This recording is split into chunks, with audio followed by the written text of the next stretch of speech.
Hello everyone, welcome to a video about a game I never expected to be playing. This is Age of Empires 2, specifically the definitive edition that came out not long ago. But I think it's basically the same as the old Age of Empires, it just has better graphics. And Steam integration, which makes adding people to matches much easier. That said, to clarify, fairly sure they haven't changed very much, if anything, about the gameplay. So, if this video appeals to you and you don't want to pump up the funds for this version of the game, original AOE is like £2, and the same. So I started playing Age of Empires quite recently because my fiance plays it, or played it when she was a kid, and sort of recently got back into it. Having never lost the love, but just didn't have an opportunity to play. And it turns out a few more of my my friends have been playing during lockdown. And the reason I wanted to make a video about it is not to show off my incredible Age of Empires prowess. You will not learn anything about playing this game from this video unless you're even newer than me. I've played 5 matches, maybe. So just disclaimer right up front, I'm not in any way experienced with this game. Am I peeking? I'm not in any way experienced with this game, and have the barest understanding of what's going on. But I thought it was enough to at least get a feel for the mechanics, and specifically what's changed based on my experiences of AoE now, coming at it with a relatively more informed viewpoint on games in general, compared to when I first encountered it or tried to play it back in my university days. So for a little background on me, I didn't have games growing up. I wasn't allowed. So I didn't really start gaming until when I got my first laptop at 17. I was able to play some stuff in my room, stealthily. But I didn't properly start gaming until university. I played Warhammer for a while, Warhammer 40k, starting from about age 14. So that was kind of my first real inroads into actual gaming. And then video games I finally got to play sort of a little later in life. So my experience with games is I've missed out on all the retro games that people my age know and love, including this one. And my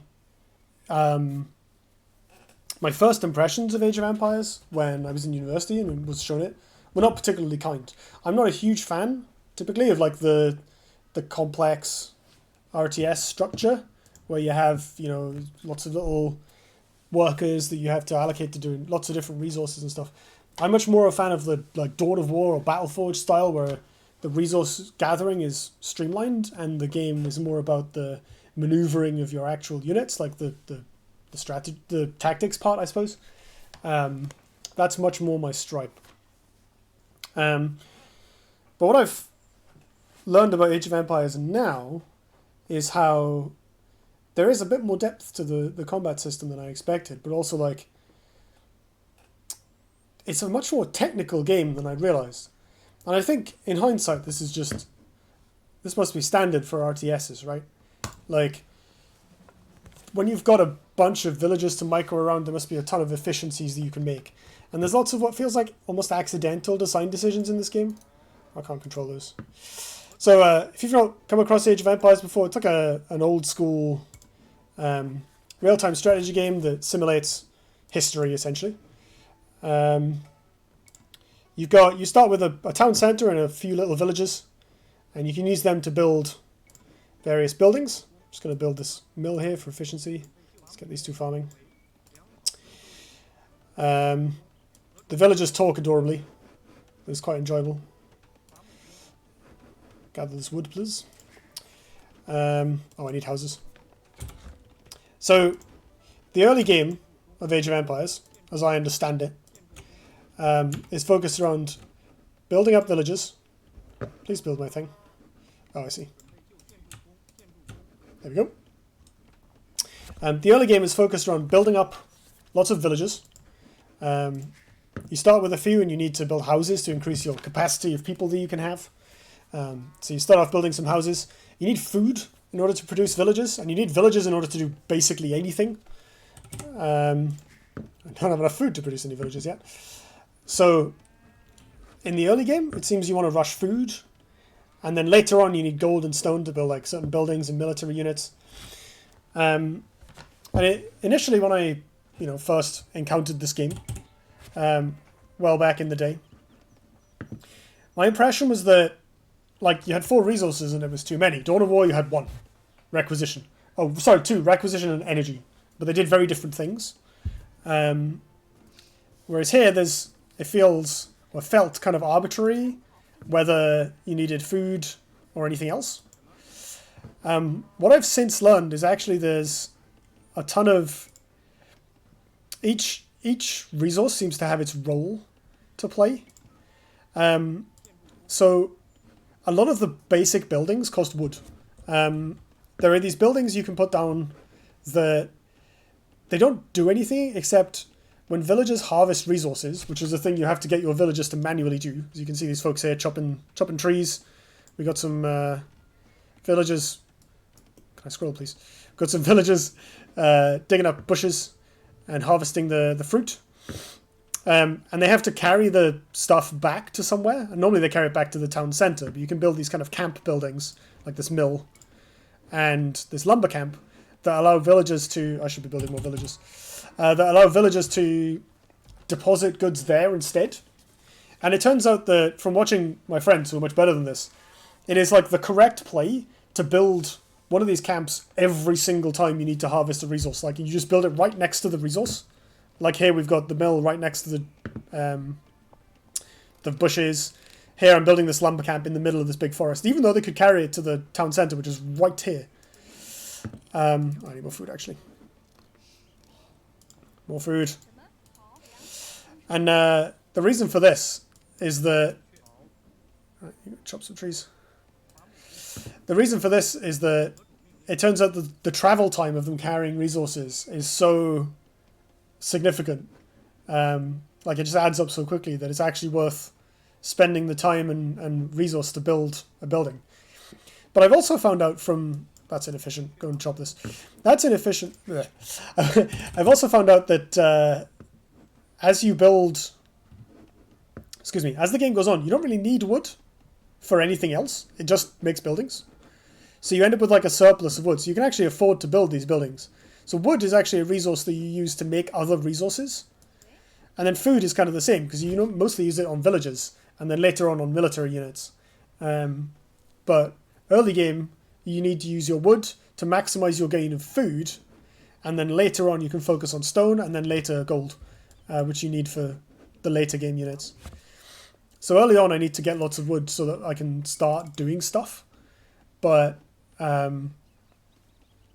later on, wood is mostly used for like turning into other things. Can I hunt these? I should probably hunt these cows. Oh, I can control them. So there's a mechanic where you can control like farm animals and then harvest them for food. I tried doing that and I thought you couldn't grab those. Hi, random scout. So we've got... Basically, I'm building villages to harvest food and wood. And I'm going to use the wood to increase my harvesting speed by building these camp buildings. And then use... you can also use wood to build farms, which generate food. So I'm going to maximize my food gain early. And then once that's up and running, I can start thinking about building... you need food to like upgrade your civilization to the next age. So this is... Oh, this is awkward. My portrait covers the help text. Why don't I... Apologies, it mutes the sound whenever I do this. Why don't I put my portrait here? And then that way, you can see the help text. Yeah, basically this game is like so much more technical than I ever realized.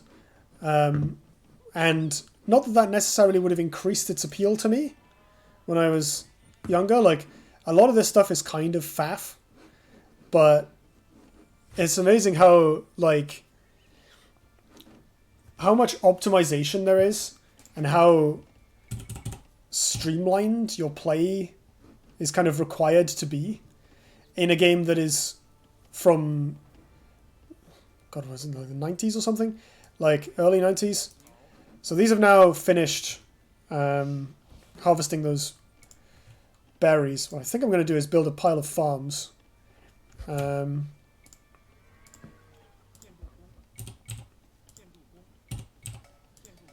at me using hotkeys like a pro player. There we go. So they should build those up. You two work on this.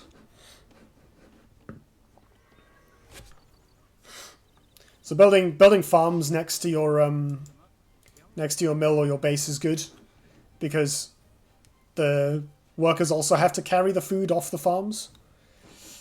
Farms eventually run out and have to be rebuilt or reseeded, but you can have your mill automatically do that. Just costs wood.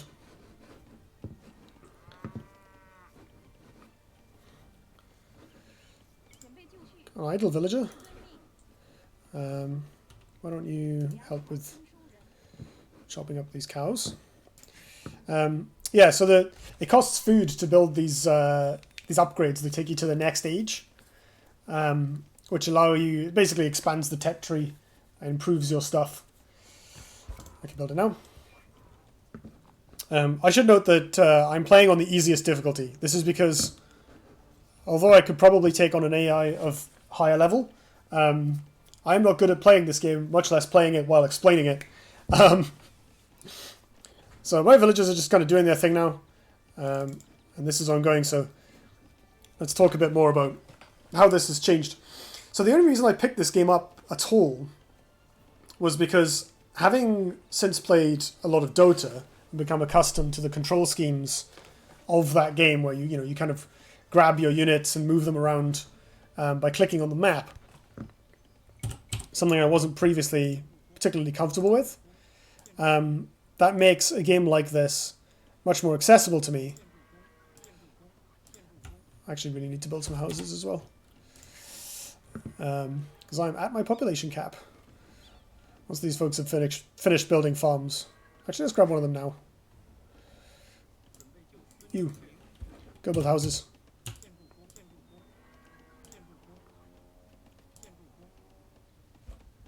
Come on. Apparently I can't place this building here.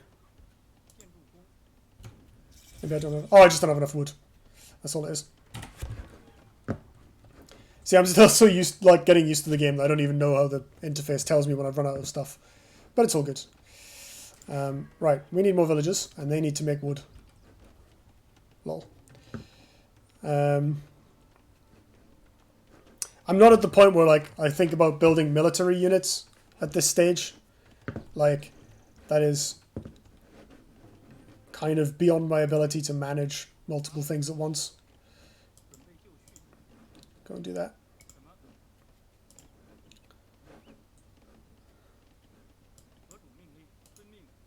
This builder is stuck. There we go. Chop stuff, please.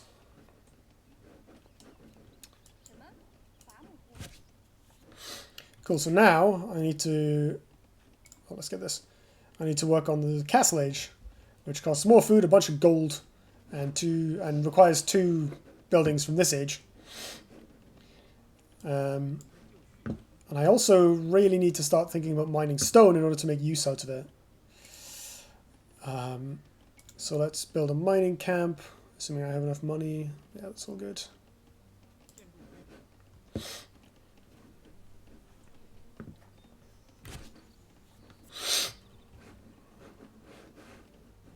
There's a relic there, that's helpful.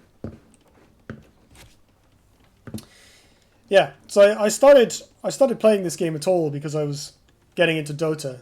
I had gotten into Dota, and wow, really dark. I wonder if I can sit somewhere that will...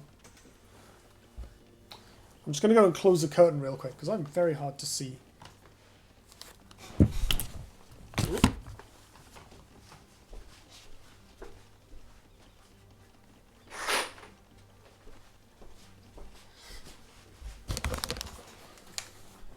That has made hardly any difference. Okay, sure. Yeah, I started getting into this, or considered getting into this, because with my Dota familiarity, I'm a bit more comfortable with the actual moving around of all these units. Obviously in Dota you only have one hero instead of a million little villagers, but you know, it still made a significant difference to have to worry less about just the mere action of clicking around and navigating the camera, using the mouse and stuff. Like, getting used to that has made a big difference. Right, you need to build me some feudal age buildings, friend. Let's build a blacksmith and a market.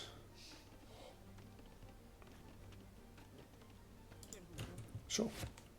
It's like a weird place to put it, but it's fine.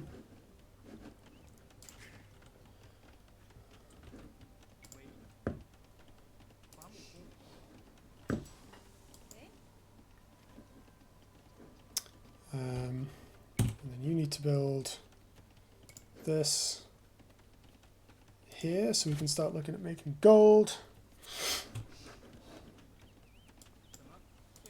You go and help.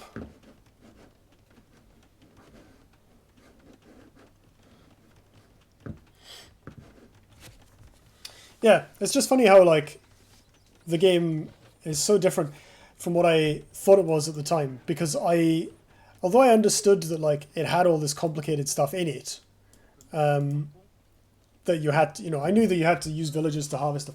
I never thought of it as being, like, a technical thing, like a point where you could display mastery before. More stone, I think. Trying to balance my resources here. What little I know about this game so far, I've essentially gleaned from my friends, and from Katie, my partner, who has played the game for since she was a kid on like a casual sort of basis. I can't afford that. I don't know why the game just made a bunch of animal noises. Maybe I found some animals. I guess I found some animals.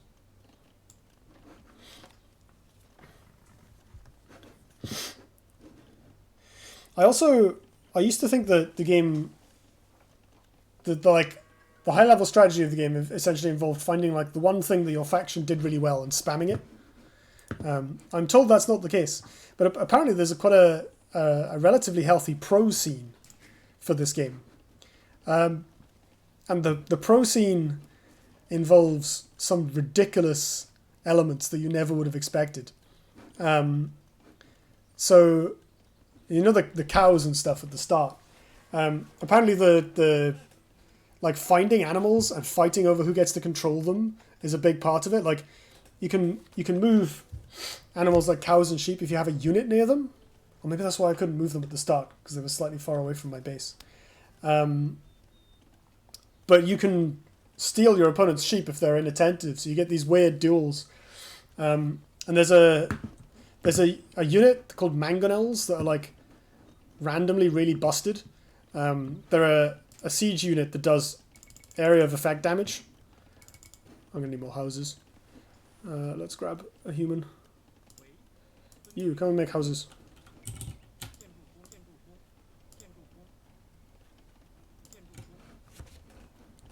But there are also animals like boars and bears and things that will just attack you if you provoke them. And so the kind of RNG of animal placement on the map, which the maps are freshly generated each time, actually makes a huge difference.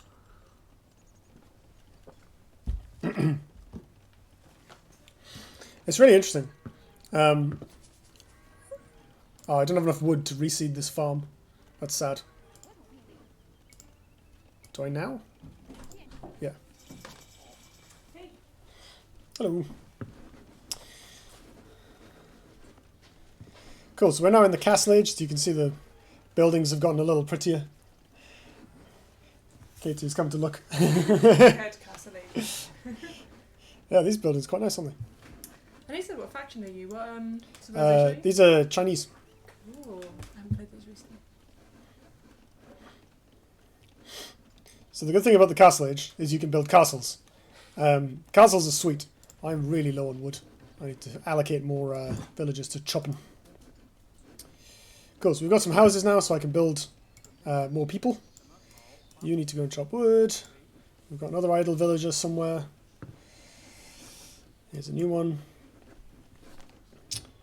Right. How much does a castle cost? 650. Perfect. So castles are cool because they're very powerful. As you might expect, they defend themselves, which is quite nice. And they are they're resilient. They build high-level units, and they contain powerful upgrades for those units. But the funny thing about them is that although it takes a villager like probably about a minute or two to chop down a tree, they can build an entire castle by themselves in the same amount of time, which is why I've only got the one villager working on this thing. Like, it doesn't really matter. I should research that. So I need 800 gold to make it to the Imperial Age, and 2 Castle Age buildings or a castle. The other advantage of castles is that they let you skip directly to the next age. In fact, maybe I should build them a little faster because I'm going to get the 800 gold very soon.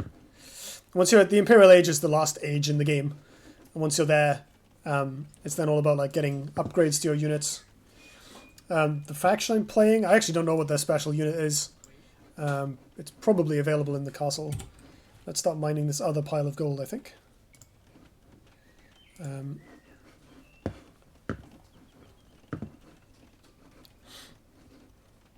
Right, how are we doing?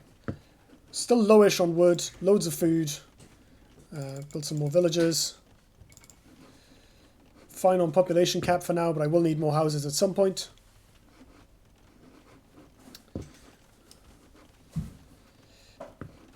There's a funny aspect to this game where, so as you can see, it's quite, reasonably high res. There's lots of little details in the buildings which I quite appreciate, and the variation between different civilizations is really nice. But the funny thing about it is they've got these really detailed animations for when, what is that? Chinese unique archer with rapid fire attack, strong versus infantry. Yeah, I'll give them a try. They sound fun. I can't upgrade them until I've reached the Imperial Age, which will be happening forthwith. In fact, let's skip all these villages. Oops. Let me get this going.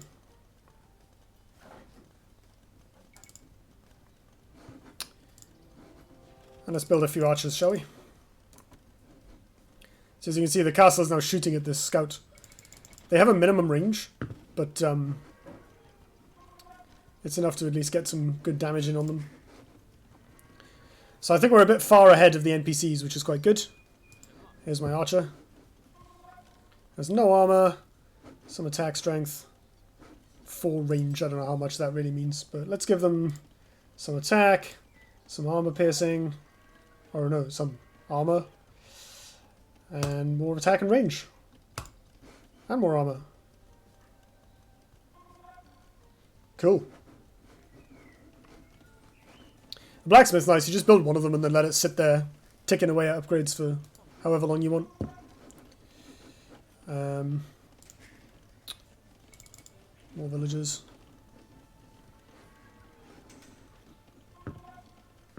I get my next villager building some more houses. It seems like a good idea.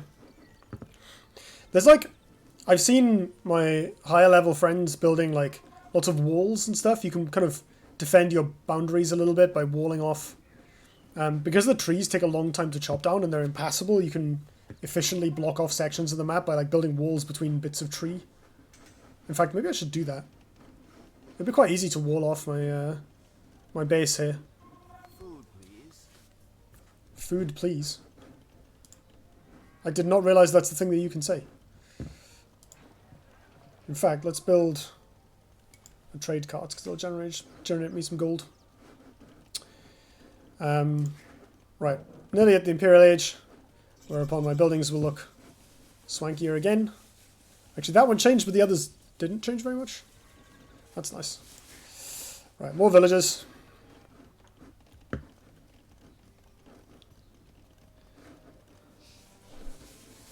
This one's going to build me some houses. No huge rush, so you can just build them over here where it's safe. I should probably think about building a docks, actually. There's like loads of fish out here. The fishing ships generate food very efficiently. Pun not intended. And you can build galleons, which are like these sailing ships with a... Where is the dock? There it is.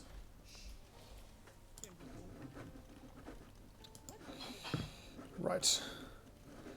Do I need more wood? I sure do.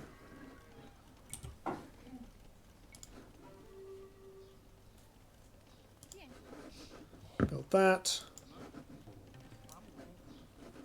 You go chopping.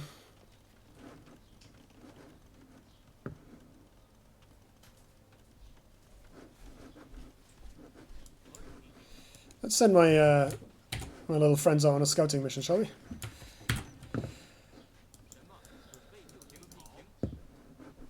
I apologize in advance for the voice line spam, by the way.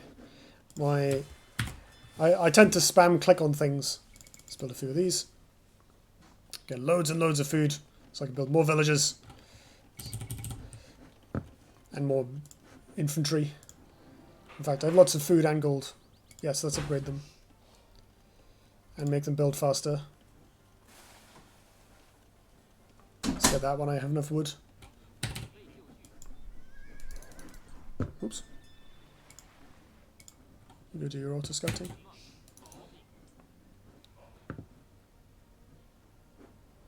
So I found the outskirts of the enemy's base at this point. In fact, we can go and harass their villages. That seems like a great idea.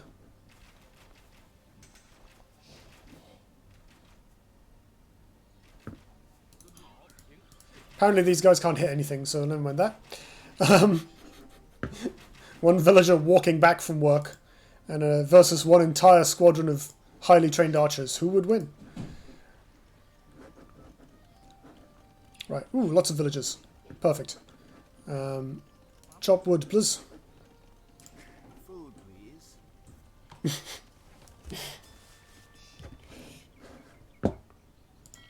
Pushing. How are my military units doing? They're very slowly destroying this house, which I have to say isn't achieving that much.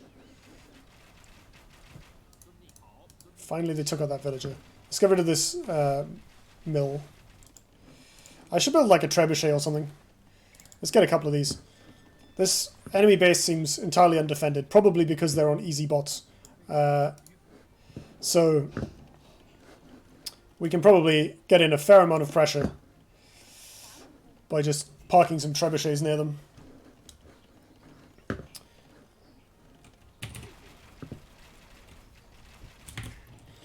One tip I have discovered myself for this game, although I think it was based on like a very short attempt to learn how to play StarCraft way back in the day. I say way back in the day. It was like StarCraft 2 in probably 2012, 2013, so not that long ago compared to most people's back in the day StarCraft experiences. How are we on population cap? Medium. More houses. And I should probably build this. And now we can send these in over here. How are my folks doing? This base seems to be entirely undefended. We can just kill that town centre. I'm being shot at. Screw that.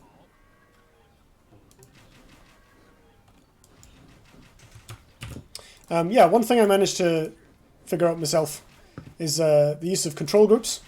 So in most RTS games, you can press control and a number to like assign units to a group. And then if you press the number key again, it selects them for you. Oh, I did not realize villagers could fish. Today I learned.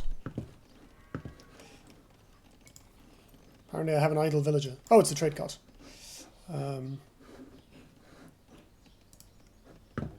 The trade carts like amble back and forth between two players' markets and passively generate gold in the process. Right. Got some uncontested trebuchets here. Let's do some damage.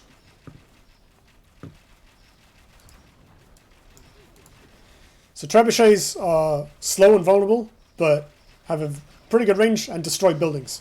Pretty much what you'd expect. But yeah, the cool thing about control groups is you can assign... Wood, ooh, please. go away. The cool thing about control groups is you can assign buildings to control groups as well. Build that. So I can... And you can double tap a control group to go back to it. Like to focus the camera on that thing. So I've got my base in a control group. And I can just double tap, in this case 5, to zoom to it. Which is really handy. Right, what do I need? I need wood. Let's chop more wood. How are my archers doing? Fine, they're just kind of standing around.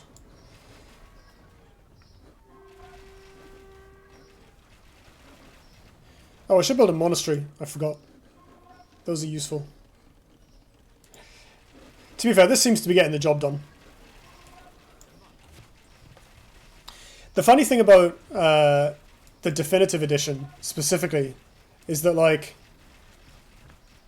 when...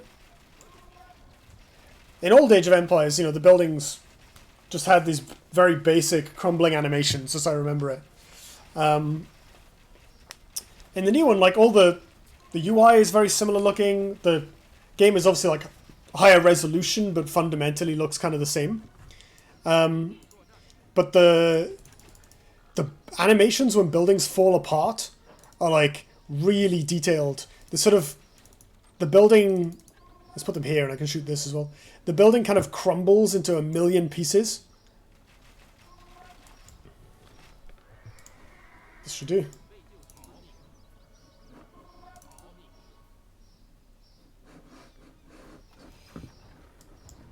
Blow up that, please.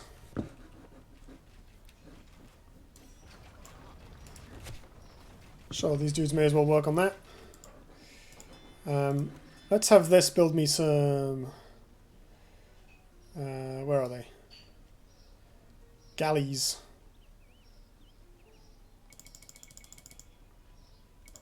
And then upgrade them. Oh, ships cost cheaper and build faster. Let's do that first.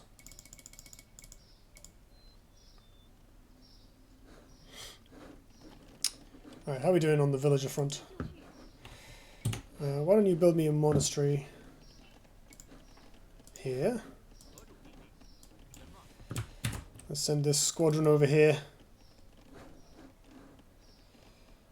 Actually, let's park them in the middle of the map. We can use them to move in on the other player's base. Hey, watch this animation when this falls apart. It's like these really detailed, physicsy, like super super bitty crumbling animation. They look really cool. I actually really like those animations. They're just funny. Oh.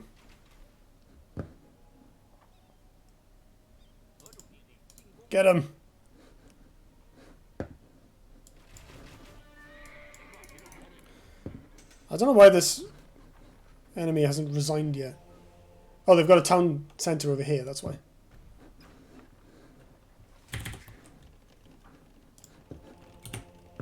Build a monk, please. Let's get a couple more trebuchets. Just let this build away. I'm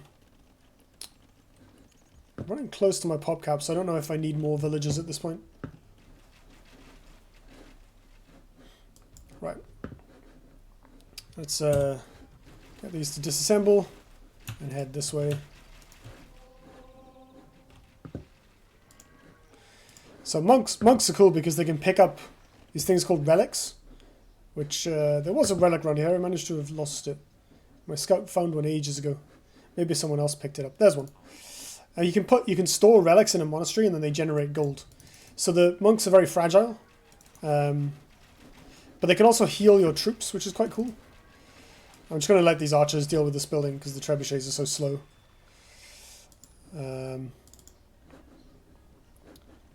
Building the galleys is going well. I actually want them on this side, I think.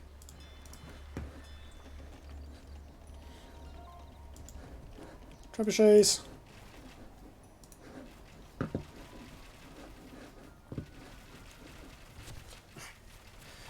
I think once I've destroyed all the town centres, this faction should resign. But I have actually blown up all their other buildings as well.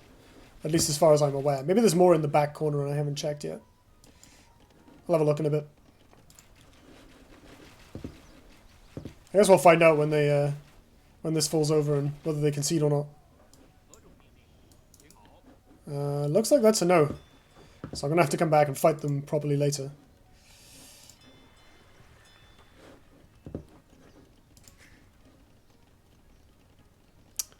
Increased line of sight of buildings. That sounds helpful actually. And it's cheap. Right, you lot.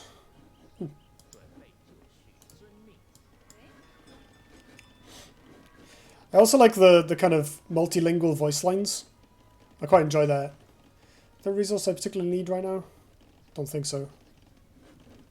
Let's send these folks up here and start mining this extra gold. Wood, please. This guy talks a lot.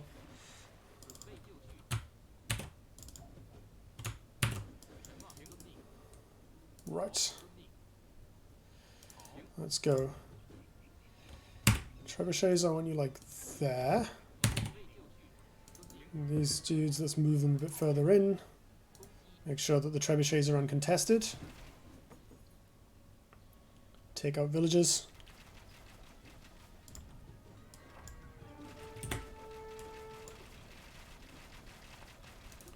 So town centers actually shoot back, or they do sometimes when units are garrisoned in them. But that's not something I'm going to have to worry about for long. Oh wow, that was literally one volley. Holy moly. 5 trebuchets is maybe overkill.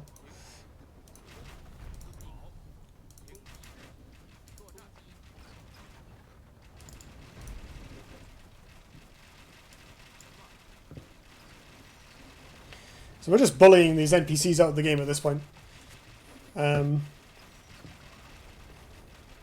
They are relatively soft on the low difficulty, but it's funny because it's one of those things where, like, yes, the NPCs are rubbish, but the game is really hard. So I don't know if that, like, you know, I don't really feel bad for playing it on a low difficulty level. The game is incredibly difficult. Right, let's move these, let's say here, they should be able to hit everything. Go and build those villagers, please. That's a thought, I should upgrade my units more. I don't know if infantry and archers are supposed to be something different in this game. Let's get these upgrades anyway. Right. Oops.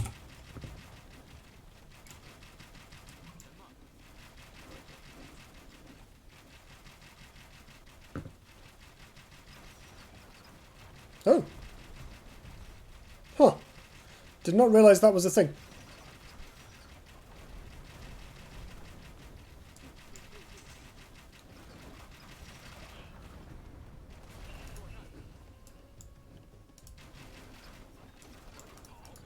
Let's send these around here and harass the villagers. The trebuchets will delete the buildings.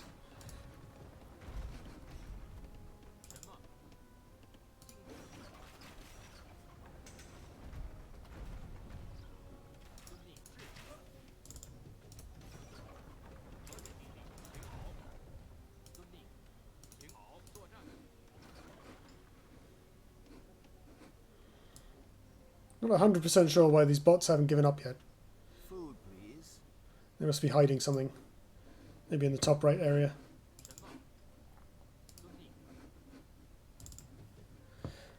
I am amused by how we're all playing like these varied civilizations. And the NPC is asking me for food in like a really like British accent. Right, where's the upgrade that makes them better again? I need more houses. I have a lot of idle villages. You, build houses.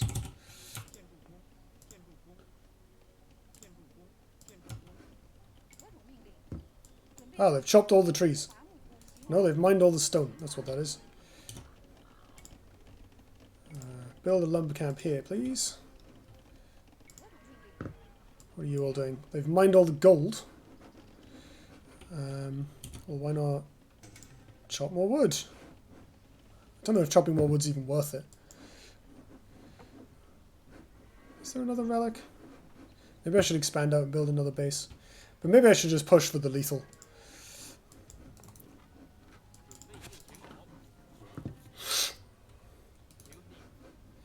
One thing that's probably improved a lot since the older Age of Empires is the pathfinding. I don't actually know for sure. I remember it being quite bad from my previous efforts of playing it. Oh, they've got actual military units.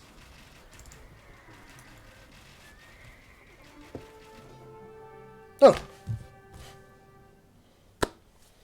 They decided to give me the win, eventually.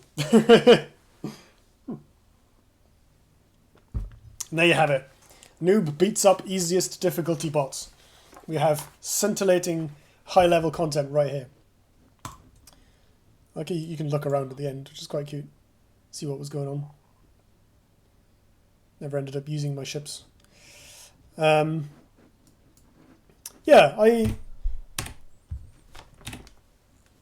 it's hard pressed to say how much I like the game.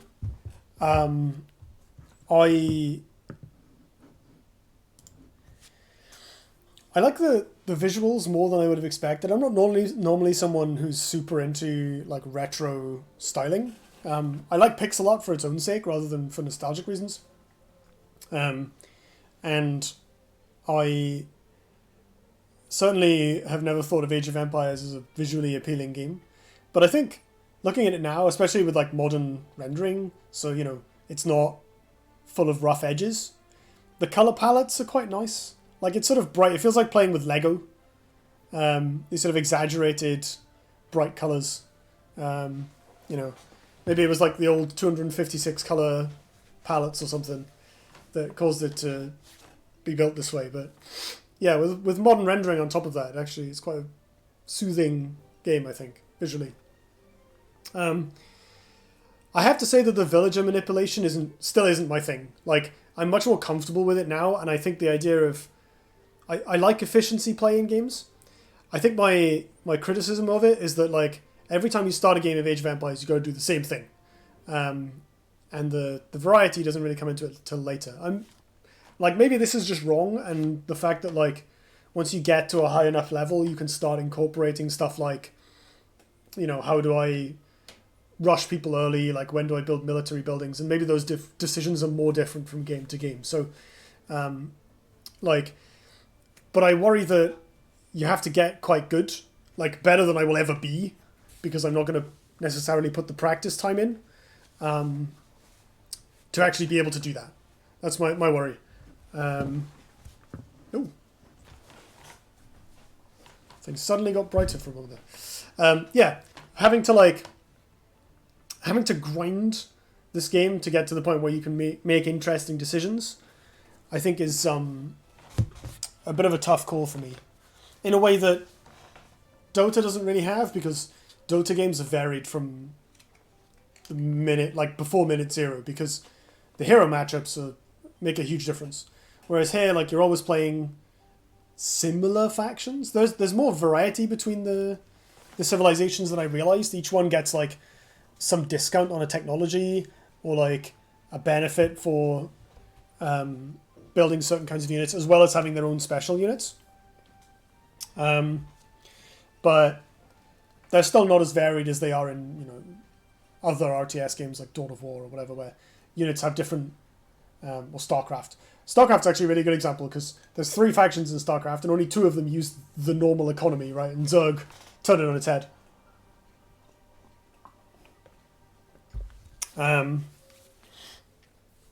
So I think there's a bit of a sort of repetitiveness problem where the gameplay, I find like playing this once in a session is enough for me, and like once a week or whatever is, you know, I'll basically play it because Katie plays it and because my friends play it rather than intrinsically. But on the other hand, you know, if I just hated it, I wouldn't have made this video. I think it's quite interesting to see how like my expectations of the game and the overriding impressions that I formed maybe, you know, 8 or 10 years ago when I previously played it were quite far off what I actually felt playing it now, where I have a bit more familiarity with this kind of control scheme and a lot more familiarity with the idea of like playing for efficiency in mechanics. I'd played a lot of war games at the time, but not much multiplayer apart from like playing Unreal Tournament in school, which I was humongously bad at. But Unreal Tournament is like relatively simple to grasp. You shoot the people and you get points. The idea of like the blend of mechanics and tactics that is an efficient build order in this game, or like maybe an item build in Dota, or a laning stratagem. There was something that I was completely unaware of at the time, and nowadays find quite compelling, thanks to Dota. So there's definitely some appeal there. And I can see why there's a pro scene. Like, I didn't build any walls or early military units or anything there. I just did the very basic noob strategy of like, okay, I'm going to get my economy up and running and then build a castle and then build some units. And I'm against like super easy bots, so there's barely any resistance to that stratagem. But if you turn the bots on to like standard or modern or something, they will come and fight you a little bit. Moderate, whatever the third one is called. They will come and fight you. So yeah, I think there is a bit more to it. Well, I know there's a bit more to it, and I've seen my friends doing this, where they get like, wall off entrances to their base, and they're scouting properly and stuff like that. I played a game with maybe 6 or 7 players, with one really, really good player. He's actually on my team. We had like basically him, and then players 2 through 4, and then players 5 through 7 on the same team as the really good guy, because he was that good, like compared to the rest of us. And yeah, it was really interesting to watch him play. Like, he just had an absurd amount of stuff so quickly, even compared to my other friends who are relatively experienced, or my friend Connor, who's quite new but like is tryharding, as opposed to me, who's just trying to like not completely fall over. But I think I think if you came to this game from nothing and didn't have any examples or tutorials or friends to learn from, you would struggle so hard to get to a point where you were any good. I don't think that Age of Empires has as much of a...